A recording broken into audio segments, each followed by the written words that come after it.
Greetings, citizens of the world. We are anonymous. An important bill will soon be making its way through the Washington state legislature. It is unknown whether it will be successful, but the ramifications of its proposal pose a shocking threat to the civil liberties of the American people. This proposal for this bill can be found on the website of Senator Doug Erickson. The general idea of this bill would be to enact legislation to create a new classification of public disruption, economic terrorism. Senator Erickson argues that this is simply a measure to prevent economic damage to business and properties, and that any form of protest that results in an obstruction of economic activity should be punished severely.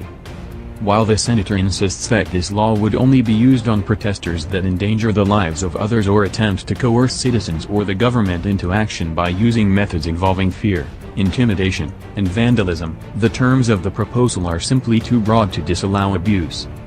Any number of modern-day protests could be considered economic terrorism, including protests that are otherwise sanctioned by police forces. For example, disrupting the flow of pedestrian traffic outside of a telecommunications store with signs and localized marching would be considered illegal under this proposed law. The penalty of simply exercising freedom of speech is quite high, as well.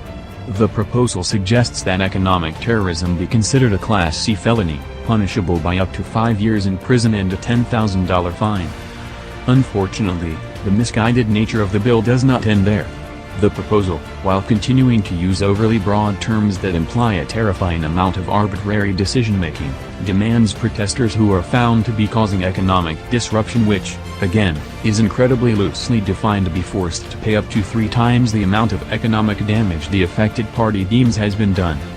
Everything about this proposal is an attack on the civil liberties of the people of the United States.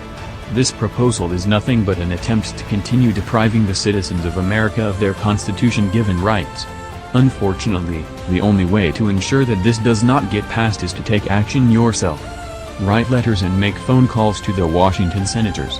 Convince them to oppose the bill using sheer force in numbers. If we can prevent this proposal from being taken seriously, we can easily set a precedent for future proposals of this nature.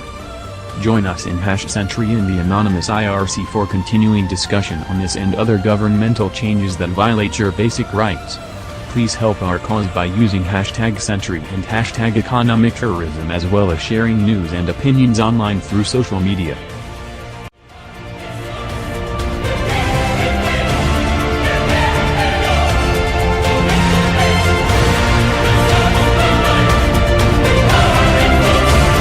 We are anonymous.